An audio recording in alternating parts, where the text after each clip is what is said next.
Hello Scorpio, Sun, Moon, Rising, and Venus, and welcome to your reading. So Scorpio, today we're going to go over your past, present, as well as your future, but we're also going to see the ultimate outcome of your current situation. So with all that being said, Scorpio, let's get started. For Scorpio, Sun, Moon, Rising, and Venus.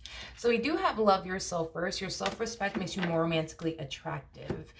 Love yourself first is very similar to like the Nine of Pentacles, Nine of Cups, and Tarot for me as a reader. So you could be dealing with a Pisces, maybe even a Virgo. You just might have that within your chart. But this is a card about somebody who's very, very focused on themselves right now. It could also represent a single energy. So for those of you who are currently single, we do have getting to know each other at the bottom of the deck. So for some of you, you could be getting to know someone new currently at the moment, or you might find yourself getting to know someone new very, very soon. There could definitely be somebody brand new that's taking a whole lot of interest in you at the moment. I am definitely getting that for some of you out there. But like I said, this doesn't have to be like, like a single, energy. I mean, for some of you, you could very well be in a relationship with someone, and you might have somebody like fairly new taking a whole lot of interest in you. That's definitely a possibility. But let's see ultimately what's going on here for for Scorpio, Sun, Moon, Rising, and Venus. For Scorpio, Sun, Moon, Rising, and Venus. All right, Scorpio. In the past, we do have the Ten of Wands for you. Your current energy is a Six of Cups. And in your future, we do have the Lovers. As far as the ultimate outcome is concerned, we do have the Eight of Wands. Kind of looks like in the recent past, you had a very difficult time letting something go. I do want to look at that. So let's focus on this Ten of Wands energy. Let's see what it is that you had a difficult time letting go of. Tell me more about the Ten of Wands for Scorpio, Sun, Moon, Rising, and Venus. Okay. It looks like you had a difficult time letting go of someone. I am getting that.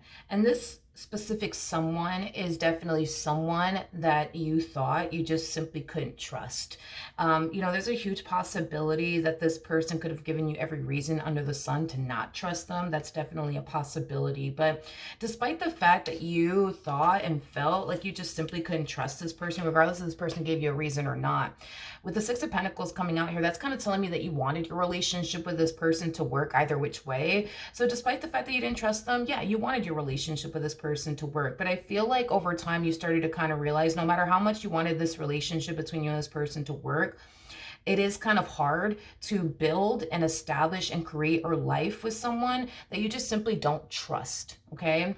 And it kind of looks like you eventually came to terms with the fact that this person, as well as your relationship with this person, is just simply not, working out, let alone good for you, because you're building and establishing and creating a life with someone that you don't necessarily trust. And I feel like it was very hard for you at the time to like trust this person, especially after, them possibly giving you every reason under the sun to not trust them. Again, for some of you, this could have a lot to do with like, previous relationships that you were allowing to affect you within this relationship that you share with this person. But even then, it just kind of looks like you had a very difficult time trusting this person. So building and establishing a life with them, it was very hard for you to do. Very, very hard for you to do. And it was very challenging for you to do. But I feel like you already came to terms with the fact that, okay, like, this is just not working out, because it is hard to build and create a life with someone that you don't trust.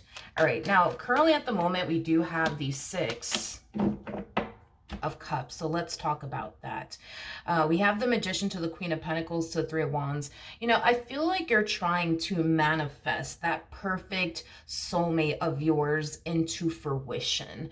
And a lot of you genuinely think, believe, and feel like the right person will essentially come along. I am definitely getting that. And until that day comes, I see you just deciding to focus on yourself as well as like the life that you want to manifest and create for yourself into fruition. So I do see you manifesting a lot of things into fruition, Scorpio. I see you manifesting the perfect person for you into fruition. I see you manifesting, the life that you've always wanted for yourself into fruition. I do love the fact that when it comes down to you manifesting the perfect soulmate for you into fruition is concerned, not only do you genuinely believe it's going to happen, but I do love the fact that you're setting your intentions and you're patiently waiting, for the perfect person to come along. Until that day comes, it kind of looks like you're just going to just solely focus on yourself until this perfect soulmate of yours decides to show up. I don't see you looking for this perfect soulmate. I don't see it playing out that way on your end. What I do see you doing is setting your intentions, manifesting the perfect soulmate, for you into fruition. But until, it arrives, you're just going to continue to focus on yourself, your career, your business if you have one, as well as the life that you want to manifest and create for yourself into fruition. All right, now in the near future, we do have the Lovers. So let's see what's going on with that.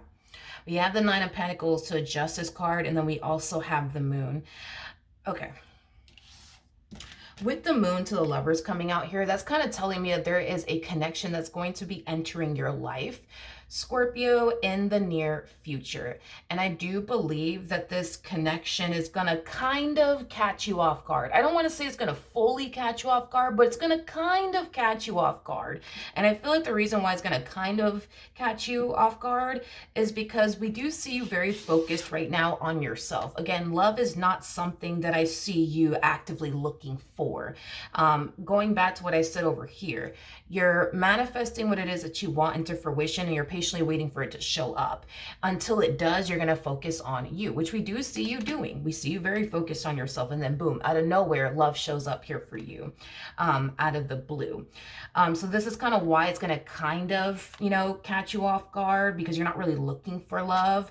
But the reason why I also say kind of, is because to a degree, you know what I mean? You kind of saw this coming. You kind of knew that this was going to eventually happen, because again, you were over here manifesting the perfect soulmate of yours into fruition. So you're not going to be totally shocked or surprised by it. Like, you're going to be somewhat shocked, somewhat surprised, but I wouldn't go as far as to say you're going to be totally like blindsided by all this, because again, you did ask for all of this. Now with the Justice card to the Nine of Pentacles to the Lovers coming out here, not only do I see you finally getting what it is that you essentially want, career-wise as well as love-wise, I do see you needing to eventually make a really, really big decision in reference to this connection that's showing up here for you. I am getting that. So I do want to look at the Justice card. Tell me more about the Justice card for Scorpio, Sun, Moon, Rising, and Venus. Okay. We have the Eight of Cups. We got the Four of Wands. And then we also have the Four of Cups. Okay. The bottom of the deck, we do have the Ace of Cups.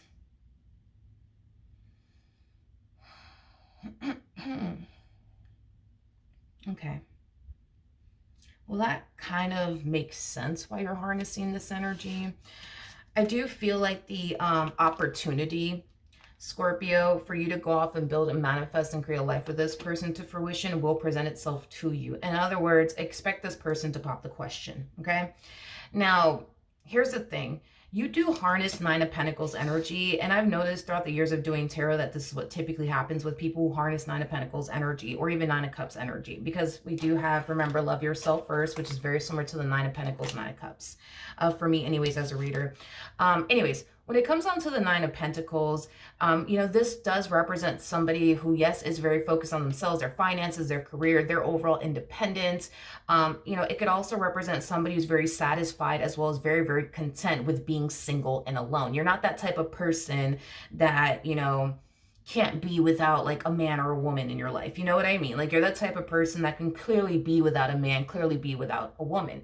I feel like you found a lot of happiness, joy, comfort, and peace and harmony being single and alone, okay? Now, with that being said, anybody who harnesses Nine of Pentacles, Nine of Cups energy always has a very challenging and difficult time transitioning from this to this, okay? And this is kind of why we have the Four of Cups to the Eight of Cups coming out here for you.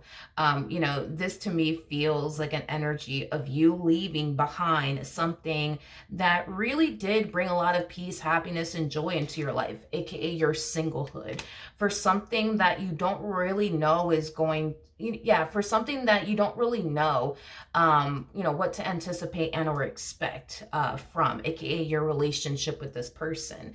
There's a possibility that your relationship relationship with this person, it could bring a lot of happiness and joy into your life. And there's a possibility that it could bring some hard times into your life. You see what I mean? I just kind of feel like obviously you being single and alone and focusing on you and things like that, like you already know what to anticipate and or expect, because this is a life that you've basically been living. It's very familiar to you. So to leave this familiar life for something that's so unfamiliar to you, to the point where you don't really even know what to anticipate and or expect, is going to be a hard transition nonetheless. So with that being said, this is kind of why we do see you harnessing the 8 of Cups, 4 of Cups energy. So that's kind of telling me that when this person does pop the question, chances are you're going to turn around and say yes. I just kind of feel like it's this transition that you're going through that's going to make it a little bit challenging and hard, for you to essentially say goodbye to like this life that you've been living, which is a life of you just being single and alone and just focusing on you and, doing the things that make you happy and, things of that nature. It would have been different, if your single life sucked. You know what I mean? Then I'm pretty sure, you would have responded differently towards this opportunity that's presenting itself to you in love. Like if your single life sucked, you know what I mean? And you were that type of person that needed a man or needed a woman in your life, like I'm pretty sure you would be ecstatic and just over the moon, right? When it comes down to this offer that's being presented to you. But you're not that person, you know what I mean? You're not that person that feels like you need a man in your life or a woman in your life. You're somebody who has found a lot of happiness and joy being single and alone, and a lot of peace at that, you know what I mean? So I get it. To walk away from this, it's going to be a little hard. It's going to be a little hard, and it's going to be a little challenging. You might even find yourself questioning, like, man, do I really want this? Is love what I really, really want? Because I don't know, I'm starting to really second guess this, I get it. I get it. All right. Now, as far as the ultimate outcome is concerned, we do have the 8 of Wands with the 3 of Pentacles to the 3 of Cups. And then we also have the Queen of Swords. This relationship between you and this new person will definitely grow at a very rapid pace. I am definitely getting that, especially with the 8 of Wands. 8 of Wands definitely speaks of, forward movement. It also speaks of, progression, progress, all of that good stuff. So I do feel like your relationship with this person, it will grow, and it definitely will grow at a very, very rapid pace, because I am definitely getting that. There will be a lot of progress, I would say, between, you and this person. I think that the two of you will definitely develop a very close relationship with one another. I think that you're going to eventually get out of this place, as far as like feeling down about leaving, this amazing life that you've been living behind for them and your relationship with them to continue to grow and evolve and prosper. I think that you're going to eventually feel better about this choice. The Queen of Swords reminds me of like the Justice card. I mean, Justice does represent Libra energy, and the Queen of Swords does represent Libra energy. Every time I see the Queen of Swords, I always think of the Justice card. I feel like this decision that you're making to go off and build a life with this person, although at first we do kind of see it being extremely hard for you as far as this transition is concerned. And although we do see you falling into this energy of like, man, am I making the right decision? Like, you know what I mean? Like you're kind of bummed out, when it comes down to leaving this amazing life of yours behind, which, I mean, I don't blame you. Your single life wasn't god awful. It was pretty peaceful and amazing, you know what I mean, from the looks of it. So to leave that behind, it is a bummer. It does kind of suck, especially for something that you don't know what to anticipate and or expect from. So I get it, but I feel like over time, you're going to find yourself feeling like, okay, I made the right decision. Like, this is exactly where I'm supposed to be. This is exactly who I'm supposed to be with. Like, you're going to eventually find yourself, feeling that way. I am getting that. There will come a point in time where you're going to find yourself feeling really good about this decision of yours. I just kind of feel like this whole you saying goodbye to this single life of yours, which was very, very amazing from the looks of it, it's going to be a very sad goodbye. It's going to be a very sad goodbye. But I do see you doing it. I do see you leaving this old life of yours behind to start a brand new one. and it's going to be good. It's going to be good. And I feel like, you know, you're going to look back at this moment, possibly, you know, 5 years from now, 10 years from now, and be happy that you made this choice to go off and build and establish a life with them. So with that being said, it looks like your life is about to drastically change, you know, very, very soon. And I think that, you know, years from now, you're going to look back at this and be grateful, you know, that you made the decision that you made. All right. So with that being said, hopefully the reading helped. Hopefully it resonated, and I will see you guys here next week.